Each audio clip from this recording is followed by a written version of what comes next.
થઈ જાય ઇક્વેશન. કોણ કરવાનું છે? સ્ટાર્ટિંગ ટોર્કનું. ઇન્ડક્શન મોટરમાં જે ટોર્ક પ્રોડ્યુસ થાય છે, ટોર્ક ક્યાં પ્રોડ્યુસ થાય છે? રોટર કંડક્ટરની અંદર પ્રોડ્યુસ થાય છે અને ફરવાનું ચાલુ કરે છે. એ ફરવાનું ચાલુ કરે છે એની પાછળનું રીઝન કેટલી વસ્તુ છે? તો કે સૌથી પહેલી છે flux. Flux rotating magnetic field છે તો શું થવાનું છે? તમારો ટોર્ક ઉત્પન્ન થવાનું છે. બીજી વસ્તુ કઈ છે? કરંટ. આપણે કીધું કે ભાઈ મોટરનો પ્રિન્સિપલ શું હતું? Whenever current carrying conductor place in a magnetic field, એવો કંડક્ટર કે જેમાંથી કરંટ પસાર થઈ રહ્યો છે અને તમે એને મેગ્નેટિક ફિલ્ડમાં મૂકો તો એ શું કરશે? ફોર્સ અનુભવ કરશે. તો બીજું કારણ શું છે ટોર્ક પ્રોડ્યુસ થવાનું? તો કે કરંટ. અને ત્રીજું કારણ છે એનો power factor. cos ∅2 power factor. Power factor કેમ પિક્ચરમાં આવ્યો? ડીસી મશીનના ટોર્ક ઇક્વેશન ભણતા હતા ડીસી મોટરમાં. ક્યાં નહોતો આવ્યો? કેમ? ત્યાં ઇન્ડક્ટન્સ પિક્ચરમાં નહોતો. ફ્રીક્વન્સી 0 હતી એટલે એટલો રેઝિસ્ટન્સ છે. રેઝિસ્ટન્સ કોન્સ્ટન્ટ પેરામીટર કહેવાય, એટલા માટે આપણે એને કન્સિડર કરતા નથી. અહીંયા આપણે એને કન્સિડર કરવો પડે કે આ ત્રણ કારણને લીધે શું પ્રોડ્યુસ થાય છે? ટોર્ક. પ્રોપોર્શનાલિટી સાઇનને જો મારે દૂર કરવી હોય તો મારે શું મૂકવું પડે? આ શેની સાઇન છે? પ્રોપોર્શનાલિટી. એટલે હું એવું કહું, ઓહ્મ્સ લો શું કહે છે? Voltage proportional two current. આ દૂર કરવી હોય તો મારે અહીંયા જો મારે ઇક્વલ ટુ લાવવું હોય, આ પ્રોપોર્શનલ દૂર કરી તો મારે પાછળ શું મૂકવું છે?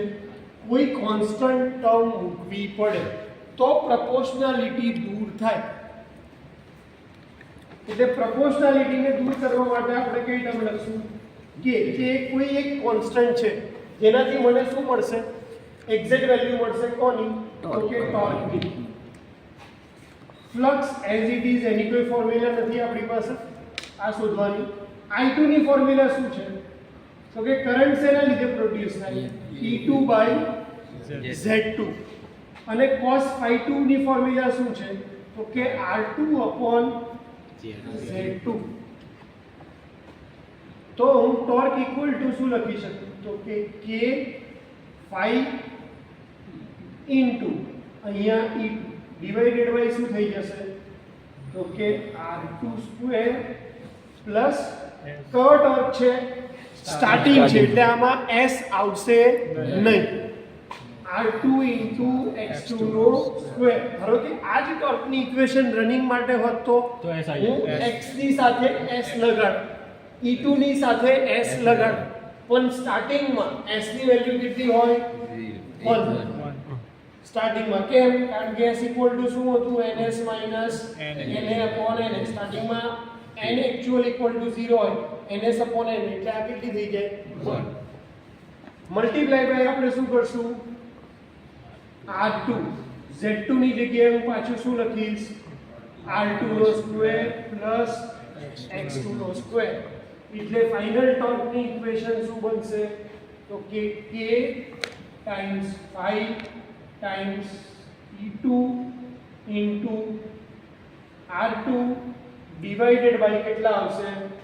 તો કે R2 નો સ્ક્વેર પ્લસ X2 નો સ્ક્વેર.